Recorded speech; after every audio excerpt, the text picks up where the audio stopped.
നമുക്ക് നികിതയുടെ 2 ലുക്ക് കാണാം. തലേദിവസത്തെ ലുക്ക്, കല്യാണത്തിന്റെ ലുക്ക്.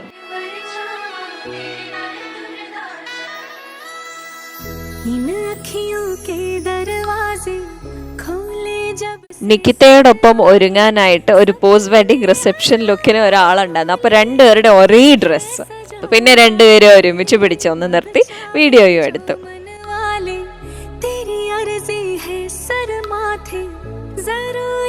അപ്പൊ നമ്മളൊരു ക്രിസ്ത്യൻ ബ്രൈഡൽ ലുക്ക് ക്രിയേറ്റ് ചെയ്യാൻ പോവാം. ഓപ്പൺ ഹെയർ സ്റ്റൈൽ എന്ന് പറയാം. ബട്ട് ഫ്രണ്ടിൽ മാത്രം നല്ല പഫി ആയിട്ട് സെറ്റ് ചെയ്തിട്ട് ഹെയർ ചെയ്തതാണ്.